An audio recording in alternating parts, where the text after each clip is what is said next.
Master your money. Personal finance workshop on mutual funds on December 7th and 8th. Register now.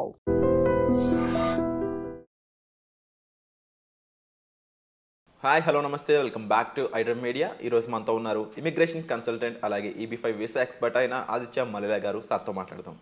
Hi sir. Hello అండి. Sir, EB5 గురించి ఇంకొంచెం క్లుప్తంగా బ్రీఫ్గా చెప్పాలని చెప్పేసి మన ఆడియన్స్ అయితే కోరుకుంటున్నారు. సో EB5 అంటే ఏమిటి, ముఖ్యంగా దాన్ని ఎవరెవరికి సింక్ చేసి దాని ద్వారా అమెరికాలో ఫుల్ ఫ్లెడ్జ్డ్గా సిటిజన్షిప్ సంపాదించవచ్చు అంటారు? సో EB5 వీసా అనగానే మనకి అర్థం కావాల్సింది employment based 5th category visa. So ఏంటంటే మనకి EB2 కానీ EB3 కేటగిరీ మీద జనరల్గా స్టూడెంట్స్ కానీ అలానే లైక్ వర్క్ కోసం వెళ్ళి H1B ద్వారా అక్కడ యూఎస్లో సెటిల్ అవ్వాలనుకున్న వాళ్ళు EB2 ఆర్ EB3 కేటగిరీ మీద వెళ్తారు. అయితే EB5 వీసా ఏంటి అంటే త్రూ ఇన్వెస్ట్మెంట్ అనమాట. అంటే మన దగ్గర కనుక డబ్బులు ఉంటే ఆ డబ్బుల్ని మనం యూఎస్లో ఇన్వెస్ట్ చేయగలిగితే దాన్ని బేస్ చేసుకొని మనకి గ్రీన్ కార్డ్ వస్తుంది జరిగింది. అయితే EB2 EB3 కేటగిరీ మీద వెళ్ళే మన ఇండియన్ స్టూడెంట్స్ కానీ లేదా తెలుగు పీపుల్ కానీ ఎక్కువ మైగ్రేషన్ రేట్ ఉంది కాబట్టి అన్ని కేటగిరీస్కి, అంటే ఓన్లీ EB2 EB3 కాదు, ఇంకా డిఫరెంట్ కేటగిరీస్కి అన్నిటికీ గ్రీన్ కార్డ్ రావడానికి చాలా వెయిటింగ్ లిస్ట్ ఉంది. అయితే యూజువల్గా వెళ్ళే వాళ్ళకి వచ్చే ఇబ్బంది ఏంటి అంటే వాళ్ళకి వర్క్ వీసాలు రావాలి. అది H1B అనే వీసా కానీ లేకపోతే L కేటగిరీ వీసాస్ రావాలి. సో ఈ వర్క్ వీసాస్ వాళ్ళు వస్తే తప్పితే అక్కడ వెళ్ళి యూఎస్ మైగ్రేట్ అవడానికి అలానే అక్కడ వర్క్ చేసుకోవడానికి అంటే ఎంప్లాయర్ స్పాన్సర్ చేయాలి. Plus H category work visas ఎప్పుడు లాటరీ సిస్టమ్ ఉంటుంది. కొన్ని కేటగిరీస్ లాటరీ లేని ఉన్నాయి, యూనివర్సిటీస్కి వాటికి పరిమితంగా ఉంటాయి అన్నమాట. మిగతా అన్ని మోస్ట్ ఆఫ్ ద కేస్ ఏంటి అంటే లాటరీ సిస్టమ్. లాటరీ అనగానే లక్ బేస్డ్ అయిపోయింది ఎక్కువ. అలాగే ఏంటి ఈ ప్రాసెస్ అంతా అసలు అప్లై చేసి నెక్స్ట్ వాళ్ళ ఫైనల్ డెస్టినేషన్ ఏదైతే ఉందో వాళ్ళకి అక్కడ సెటిల్ అవ్వాలి అనుకునే వాళ్ళకి పర్మనెంట్ రెసిడెన్సీ అంటే గ్రీన్ కార్డ్ రావడం అనేది వాళ్ళ గోల్. సో ఈ గ్రీన్ కార్డు అప్లై చేయటానికి వీళ్ళు వెళ్ళాల్సిన స్టేజెస్ ఏంటి అంటే స్టూడెంట్గా ఫస్ట్ వెళ్ళాలి, తర్వాత ఏంటంటే వర్క్ వీసా కోసం ప్రయత్నించాలి, తర్వాత అదే కంపెనీ వాళ్ళకి గ్రీన్ కార్డ్ స్పాన్సర్ చేయాలి. సో ఈ ప్రాసెస్ అంతా అసలు జస్ట్ అప్లై చేయడానికి గ్రీన్ కార్డ్ అప్లై చేయడానికి ఒక 5 to 7 years పట్టిద్ది. సో ఈ 5 to 7 yearsలో వీళ్ళకున్న కన్స్టెంట్స్ ఏంటంటే అసలు ఫస్ట్ స్టూడెంట్ వీసా మీద వెళ్ళిన దగ్గర నుంచి ఎప్పుడైతే ఎడ్యుకేషన్ అయిపోయిన తర్వాత వాళ్ళకి అక్కడ జాబ్ తెచ్చుకుంటాం, ప్లస్ OPT అనే ఆప్షన్ ఉంటుంది. ఈ OPT ఆప్షన్ యూటిలైజ్ చేసుకున్న తర్వాత H1కి వాళ్ళు ఫైల్ చేస్తారు. H1 ఫైల్ చేయడానికి వాళ్ళకి 2 to 3 times వస్తాయి. 2 to 3 times లాటరీ సిస్టమ్ని వాళ్ళు పాస్ అవ్వగలగాలి. ఆ టైం పీరియడ్లో వాళ్ళు కనుక H1B తెచ్చుకోగలిగితే ఈ లాటరీ ద్వారా కానీ ఎంప్లాయర్ స్పాన్సర్ చేసి వాళ్ళు గ్రీన్ కార్డు వాళ్ళ ఎంప్లాయర్ వాళ్ళకి స్పాన్సర్ చేయడానికి నెక్స్ట్ స్టేజ్కి అవైల్ అవుతారు. అయితే ఇదంతా పీరియడ్ 5 to 7 years పడుతుంటే గ్రీన్ కార్డ్ అప్లై చేశాక అసలు గ్రీన్ కార్డ్ రావటానికి it's taking more than 100 to 150 years. More than life time అంతే. So more than life time. So end of that day ఏంటి ఎవరిదైనా గోల్, యూఎస్కి వెళ్ళిన వాళ్ళు నాకు పర్మనెంట్ రెసిడెంట్గా ఉండాలి, గ్రీన్ కార్డ్ రావాలి, అక్కడే సెటిల్ అవ్వాలి అనుకుంటారు. జస్ట్ జాబ్ చేస్తూ ఉండొచ్చు యూఎస్లో, ఇబ్బంది లేదు. కానీ జాబ్ చేస్తూ ఉండాలంటే ఎప్పుడన్నా రెసెషన్ వచ్చినా లేకపోతే ఏదన్నా టెక్నాలజీ మారి లే ఆఫ్స్ జరిగినా వాళ్ళు ఇమీడియట్గా within a short time span 60 daysలో ఆర్ లైక్ 90 daysలో వాళ్ళు జాబ్ ఎత్తుక్కోవాల్సిన సిచ్యువేషన్ ఉంటుంది. లేకపోతే వాళ్ళు అక్కడ కంట్రీ నుంచి ఎగ్జిట్ అవ్వాలి, వాళ్ళ ఎంటైర్ ఫ్యామిలీ. ఒకళ్ళ ఫ్యామిలీ కనుక వీళ్ళ మీద డిపెండెంట్ అయి ఉంటే. సో ఈ కన్స్ట్రెయిన్ ఉంది కాబట్టి అలానే ఇదంతా ఈ కన్స్ట్రెయిన్స్ ఈ స్ట్రగుల్స్ అన్ని ఛాలెంజెస్ ఎటు పాస్ అవ్వాలి ఎవరైనా యూఎస్ వెళ్ళిన వాళ్ళు. ఇదంతా ఓవర్కమ్ చేసుకుంటా వెళ్ళినా కూడా గ్రీన్ కార్డ్ రావడానికి 100 to 150 years పడుతుంది. EB5 వీసాలో ఏంటి అంటే ఇఫ్ ఇన్ కేస్ లైక్ మన దగ్గర కనుక 8 crores ఉంటే అంటే $800,000 కనుక మనం యూఎస్లో ఇన్వెస్ట్ చేయగలిగితే 8 crores అనగానే చాలామంది అంత మనీ ఉంటే మనం అసలు యూఎస్ ఎందుకు వెళ్తామో అనుకుంటారు. ఈ 8 crores వెనక్కి వస్తాం జరిగిద్ది. సో ఈ 8 crores తీసుకెళ్ళి మనం ఒక లీగల్ ప్రాసెస్ ద్వారా యూఎస్లో రీజనల్ సెంటర్స్ అంటే US government federal government authorise చేసిన ప్రాజెక్ట్స్లో ఇన్వెస్ట్ చేయగలిగితే ఈ మనీ ఏదైతే మనం ఇన్వెస్ట్ చేస్తున్నామో ఆ మనీని ఎకానమీ అండ్ ఎంప్లాయ్మెంట్ డెవలప్మెంట్గా గుర్తించి దానివల్ల ఏంటంటే ఫారెన్ ఇన్వెస్ట్మెంట్ ఫండ్ కాబట్టి ఇది ఆ ఫారెన్ ఇన్వెస్ట్మెంట్ ఫండ్ వల్ల అక్కడ ప్రోగ్రెస్ జరుగుతుంది, ఎంప్లాయ్మెంట్ ఎకానమీ జరుగుతుందని గుర్తించి మనకి గ్రీన్ కార్డ్ అనేది చాలా ఫాస్ట్గా ఇస్తాం జరిగింది. అయితే గ్రీన్ కార్డ్ ఫాస్ట్గా అనగానే యూజువల్గా ఫ్రమ్ యుఎస్ అప్లై చేసే వాళ్ళు ఎవరైనా EB5 వీసాకి అప్లై చేస్తున్నారు అనుకోండి, వాళ్ళకి ఇమీడియట్గా నెక్స్ట్ 6 to 8 monthsలో వాళ్ళకి వర్క్ పర్మిట్స్ వస్తాయి. EB5ని బేస్ చేసుకొని వాళ్ళు అప్లై చేశారని చెప్పి వాళ్ళకి 6 to 8 months వర్క్ వీసాస్ వస్తాయి చేసుకునేటట్టు. అవును, ఎందుకంటే ఇవన్నీ ఇంటర్మ్ అప్లికేషన్స్ అనమాట. అంటే ఫస్ట్ కండిషనల్ గ్రీన్ కార్డ్ రావటం కోసం అప్లై చేస్తారు. ఈ లోపల ఏంటంటే ఆ కండిషనల్ గ్రీన్ కార్డ్ రావాలి అంటే 6 to 8 months వాళ్ళు వెయిట్ చేయలేరు కాబట్టి 6 to 8 monthsలో వీళ్ళకి వర్క్ వీసాస్ వర్క్ పర్మిట్స్ వస్తాయి. అలానే వీళ్ళు చేంజ్ ఆఫ్ స్టేటస్ అప్లికేషన్ కూడా అప్రూవ్ అవడం జరిగింది. బట్ ఈ 6 to 8 monthsలో వాళ్ళు ఏం చేయొచ్చు, వర్క్ పర్మిట్స్ వచ్చి ఎలాంటి వర్క్ చేయొచ్చు అనేది మీరు సార్తో పర్సనల్గా కలిసి తెలుసుకోవచ్చు. Please continue sir. సో ఏంటంటే ఏ వర్క్స్ అయినా చేయొచ్చు. వర్క్స్ అనగానే ఏంటి అంటే ఏ జాబ్ అయినా చేయొచ్చు, సెల్ఫ్ ఎంప్లాయ్గా అయినా ఉండొచ్చు, బిజినెస్ అయినా చేసుకోవచ్చు. సో 6 to 8 monthsలో ఎప్పుడైతే మనకి వర్క్ ఆథరైజేషన్ వస్తుందో it's equivalent to green card అనుకోవచ్చు. ఓకే.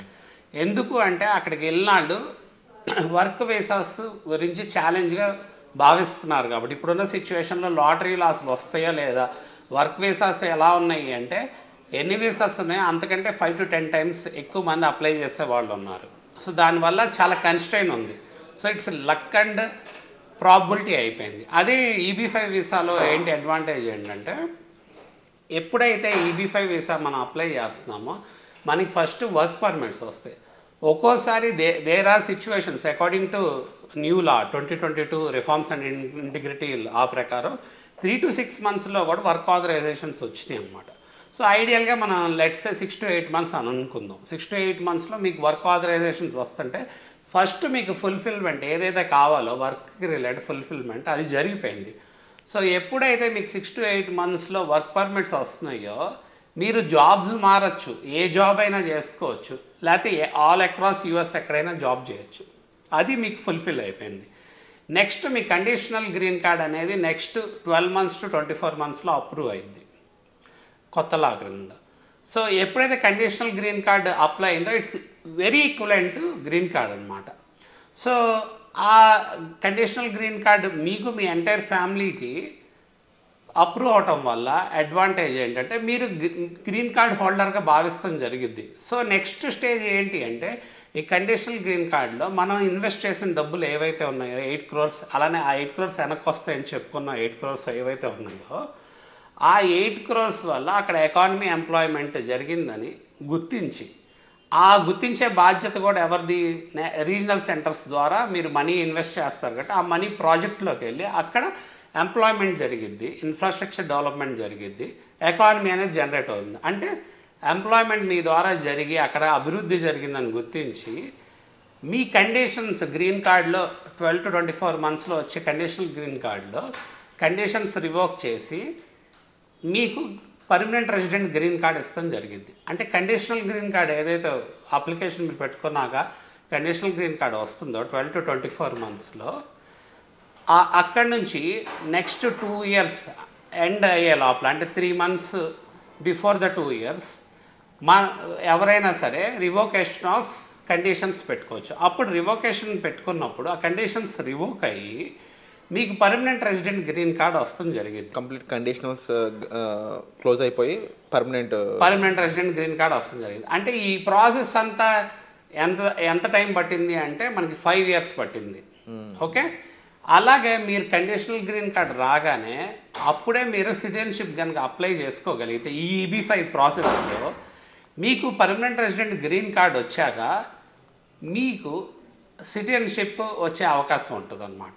అంటే ఓవరాల్గా ఒక 7 to 8 yearsలో సిటిజన్ అయ్యే అవకాశం కూడా ఈ ప్రాసెస్ ద్వారా ఆప్ట్ చేసుకుంటే ఉంది. అండ్ ఇదే ఫాస్టెస్ట్ వే. అవును, ఇప్పుడున్న విధి విధానాలు చూసుకుంటే ఇది చాలా ఫాస్టెస్ట్ వే మనకున్న అవైలబుల్ ఆప్షన్స్ అది చూసుకుంటే.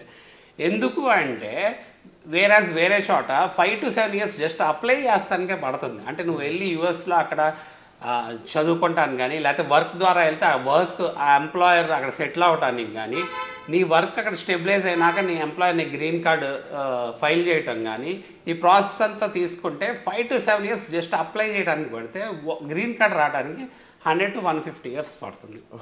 అదే EB5 వీసాలో అడ్వాంటేజ్ ఏంటంటే నువ్వు డైరెక్ట్గా ఈ 7 to 8 yearsలో సిటిజన్ అయ్యే అవకాశం కూడా ఉంది. ఈ EB5కి ఎటువంటి గ్రాడ్యుయేషన్ కానీ లేకపోతే ఎలాంటి రిక్వైర్మెంట్స్ అని ఉన్నాయా లేవా? ఏమీ లేదు. సో EB5 వీసా అనగానే ఫస్ట్ రిక్వైర్మెంట్ ఏంటి అంటే డెఫినెట్గా నీ దగ్గర మనీ ఉండాలి. ఎందుకు అంటే నీ EB5 వీసాలో నీ మనీని ఏదైతే నువ్వు యూఎస్లో ఇన్వెస్ట్ చేస్తున్నావు అది ఫారిన్ ఇన్వెస్ట్మెంట్ ఫండ్గా గుర్తిస్తాం జరుగుతుంది. సో ఫస్ట్ క్రైటీరియా ఏంటంటే డెఫినెట్గా నీ దగ్గర 8 crores ఆఫ్ మనీ అనేది ఉండాలి. అది నీకు ప్యూర్ ఎలిజిబిలిటీ.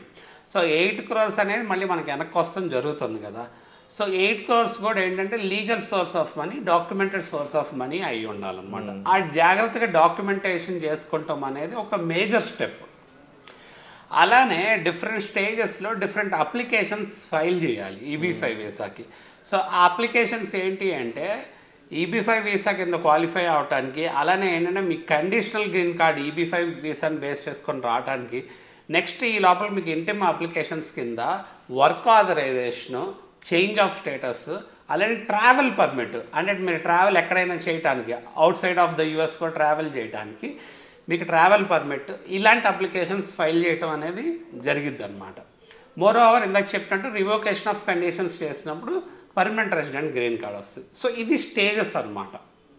అయితే ఇప్పుడు $800,000 అనగానే అందరికీ వచ్చే డౌట్ ఏంటంటే అంత డబ్బులు ఉంటే నేను అసలు ఇండియాలోనే ఉండిపోవచ్చు కదా, US ఎందుకు వెళ్ళాల్సిన అవసరం అనేది అందరి డౌట్. సో మనం ఇక్కడ జాగ్రత్తగా ఆలోచించాల్సింది ఏంటి అంటే EB5 అనేది ఒక ఆప్షన్.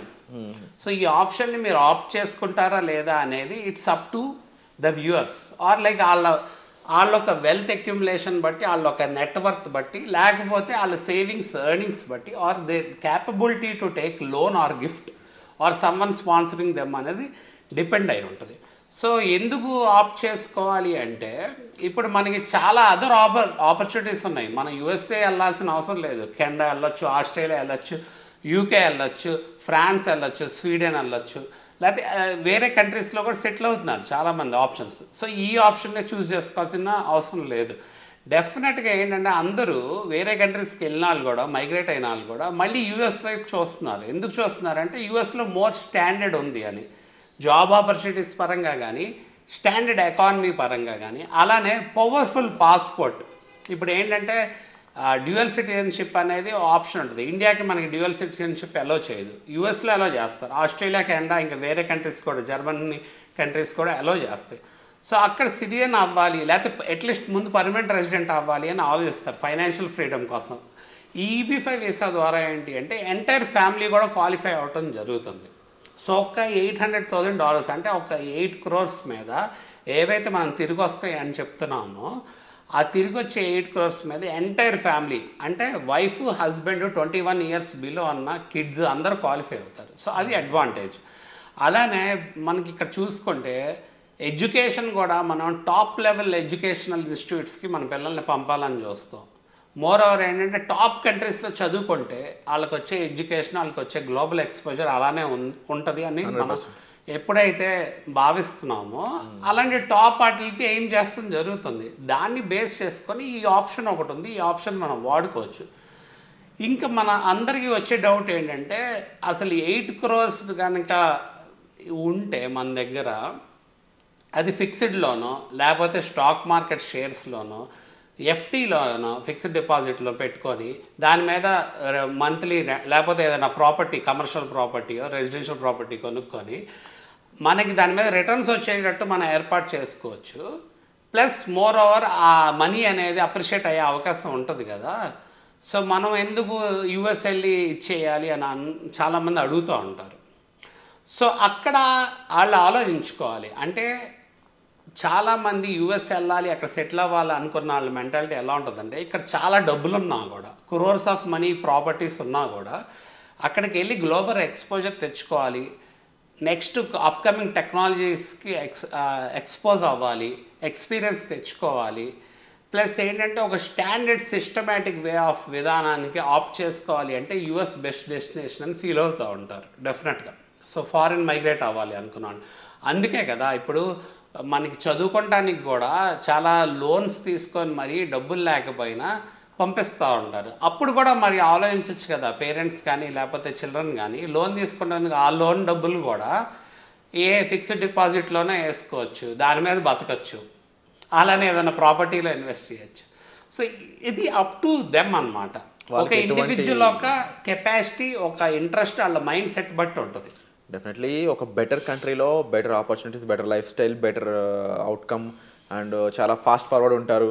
అండ్ ఏ టెక్నాలజీ అని ముందు అక్కడి నుంచి వస్తూ ఉంటుంది. అండ్ డెఫినెట్లీ అమెరికన్ సిటిజన్షిప్ అనేది మనకంటే కూడా ఎన్నో విధాలుగా బెటర్ అని చాలామందికి తెలుసు. ఇది చాలామంది నా కంట్రీ గొప్పదని అనడంలో తప్పే లేదు. బట్ ఈవెన్ దో అక్కడ ఉన్న ఫెసిలిటీ కానీ, అక్కడ గవర్నమెంట్ ఇచ్చే ఆపర్చునిటీస్ కానీ, గవర్నమెంట్ ట్రీట్ చేసే విధానం కానీ చాలా బెటర్గా ఉంటుంది అనేది విషయం అందరూ యాక్సెప్ట్ చేయాల్సిన విషయం. డెఫినెట్లీ ఇప్పుడు ఎవరు చూసుకున్నా ₹1 ఇన్వెస్ట్ చేస్తాం అనుకోండి, వాల్యూ ఫర్ మనీ ఏంటని చూస్తారు. అంటే రూపాయికి మనకి ఏంటి వాల్యూ వస్తుంది, ఏం వాల్యూ వస్తుంది, అలానే రిటర్న్ ఆన్ ఇన్వెస్ట్మెంట్ అని చూస్తారు. ఇక్కడ కూడా ఇన్వెస్ట్ చేసే మనీ ఏదైతే ఉందో అది return on investment for your immigration goal అనుకోవచ్చు. ఇమిగ్రేషన్ గోల్ అనగానే to get green card in fast way అనుకోవచ్చు. అలానే ఇక్కడ మీరు నష్టపోయేది ఏం లేదు, మీ డబ్బులు మీకు వెనక్కి వస్తున్నాయి. సో నెక్స్ట్ 3 to 5 yearsలో మీ డబ్బులు ఎప్పుడైతే వెనక్కి వస్తున్నాయో ఆ డబ్బులు మీరు వేరే పర్పస్కి వాడుకోవచ్చు. మనం చాలామందిని చూస్తూ ఉంటాం, యూఎస్ఏలో వాళ్ళు ఇల్లు కొనుక్కుంటారు, అంటే వాళ్ళు ఇన్వెస్ట్మెంట్ గోల్ పరంగా ముందుకుంటారు, సేవింగ్స్, ఎర్నింగ్స్, అలానే ఇన్వెస్ట్మెంట్ పరంగా. బట్ వాళ్ళు ఇమిగ్రేషన్ గోల్ ఏదైతే ఉందో, అంటే గ్రీన్ కార్డ్ రావడం దగ్గర ఈ పాలసీ వల్ల, యుఎస్ పాలసీస్ వల్ల అలానే ఎక్కువ మంది మైగ్రేట్ అవడం వల్ల వెనకబడి ఉంటారు. మరి అలా ఇల్లు ఉంది కదా అని చెప్పి యుఎస్ గవర్నమెంట్ అక్కడ వాళ్ళకి ఉండనీదు డెఫినెట్గా. కానీ ఆ ఇల్లుని వాళ్ళు లిక్విడేట్ చేయడానికి కానీ, EB5 సోర్స్ ఆఫ్ ఫండ్ కింద వాడుకోవడానికి కానీ, ఆ ఇల్లు కొన్న మనీతో వాళ్ళు అడ్వాంటేజ్ తీసుకోవడానికి పనికొచ్చే అవకాశం ఉంటుంది. సో అదేంటి అంటే ఇల్లు కొన్న వాళ్ళకి ఆ ఇల్లు అప్రిషియేట్ అయ్యింది కాబట్టి ప్రాపర్టీ, ఆ మనీని వాళ్ళు వాడుకోవచ్చు EB5 కింద. సో ఇది ఒక పర్సనల్ మైండ్ సెట్ ఎలా ఉండాలి, ఇప్పుడు వెళ్ళే వాళ్ళకి డెఫినెట్లీ డిఫరెంట్ మైండ్ సెట్ ఉంటుంది. సో ఆ మైండ్ సెట్ ఉన్న వాళ్ళే అక్కడికి వెళ్ళి సర్వైవ్ అవుతారు. లేకపోతే ఇక్కడ ఏ మైండ్ సెట్తో వెళ్ళి యుఎస్కి వెళ్ళినా అక్కడ ఆ మైండ్ సెట్ పెంచుకుంటారు. అంటే ఆ మైండ్ సెట్ ఎలా ఉంది, గ్లోబల్ ఎక్స్పోజర్, డిఫరెంట్ కంట్రీస్ నుంచి డిఫరెంట్ పీపుల్ వచ్చినప్పుడు అక్కడ ఎక్స్పోజర్ చూసి, ఇంటరాక్షన్ చూసి ఎందుకు వస్తున్నారు జనాలు, మన మైండ్ సెట్ని, మన పర్సనాలిటీని ఎలా మార్చుకోవాలి అనేది అడాప్ట్ చేసుకుంటారు. 100%. అండ్ ముఖ్యంగా ఇలా వెళ్దామని ఫిక్స్ అయ్యాక చాలా విషయాలు చూసుకోవాల్సి ఉంటుంది కదా సార్. లైక్ ఇప్పుడు త్రూ ఎపిసోడ్స్ మనం వాట్ అనేది చెప్పగలం, బట్ ఇండివిజువల్ పర్సన్స్కి ఉండే ఇంట్రెస్ట్ కానీ, వాళ్ళకుండే లైఫ్ స్టైల్ కానీ, లేదా వాళ్ళు ఎక్స్పెక్ట్ చేసే విషయాలు కానీ, అవన్నిటిని కూడా మీరు ఏ విధంగా సాల్వ్ చేస్తున్నారు? పర్సనల్ అపాయింట్మెంట్స్ ద్వారా మీరు ఎలాంటి ఇన్ఫర్మేషన్ ప్రొవైడ్ చేస్తారు? అక్కడ ఎంబసీతో మాట్లాడిస్తారా? అండ్ ఫుల్ ఫ్లెడ్జ్గా మీ సపోర్ట్ ఎక్కడ ఉంటుంది, ఎంతవరకు ఉంటుంది? సో డెఫినెట్గా ఇప్పుడు EB5 వీసా అని కానీ అందరికీ ప్రాసెస్ ఏంటి అని అర్థం కావాలి. ఈ ప్రాసెస్ ఇది ఒక వాస్ట్ సబ్జెక్ట్, అసలు ఇమిగ్రేషన్ లా అంటేనే పెద్ద సబ్జెక్ట్. డెఫినెట్గా EB5 వీసా అనేది ఎవరు పడితే వాళ్ళు ఎడ్యుకేట్ చేయలేరు. సో EB5 వీసాకి రిలేటెడ్ ఒక ఫ్యూ అవర్స్ ఎడ్యుకేషన్ అనేది వాళ్ళకి ఇవ్వటం జరిగింది, ట్రైనింగ్ ఇవ్వటం జరిగింది. అలానే వాళ్ళకి పాత్వే ఎలాంటి పారామీటర్స్ చూసుకోవాలి, ఎటువంటి పీపుల్తో అసోసియేట్ అవ్వాలి, ఎవరు క్రెడిబుల్ పీపుల్, ఎవరు సర్టిఫైడ్ పీపుల్, ఎవరు కంప్లైన్స్ ఉన్న పీపుల్, అలానే మీరు ఇలాంటి టీంని ఆప్ట్ చేసుకున్నప్పుడు మీకు వచ్చే అడ్వాంటేజెస్ ఏంటి, అసలు మీరు ఇన్వెస్ట్మెంట్కి ఏమేమి పారామీటర్స్ చూసుకోవాలి, ఏ ప్రాజెక్ట్స్లో ఇన్వెస్ట్ చేయాలి, ఏ ప్రాజెక్ట్స్లో ఇన్వెస్ట్ చేస్తే మీ మనీ సెక్యూర్డ్గా ఉంటుంది, రిస్క్ తగ్గిద్ది. సో ఎప్పుడైతే మనం ఇన్వెస్ట్మెంట్ గురించి మాట్లాడుతున్నామో అందరికీ రిస్క్ ఏమైనా ఉందేమో, 8 crores ఇన్వెస్ట్ చేస్తుంటే ఆ మనీ వెనక్కి వస్తాయి లేదా అని డౌట్ ఉంటుంది. సో ఆ డౌట్ ఏదైతే ఉందో వాళ్ళకి ఎప్పుడైతే కాన్ఫిడెన్స్ వస్తుందో వాళ్ళని ఎడ్యుకేట్ చేసి ఒక రిస్క్ని మిటిగేట్ చేయగల క్యాపబిలిటీ వాళ్ళకి తీసుకొస్తే డెఫినెట్గా వాళ్ళకి ఏంటంటే కాన్ఫిడెన్స్ వస్తుంది. ఆ ప్రాసెస్ అంతా చేయడానికి ఒక పర్టికులర్ టీం కావాలి కదా.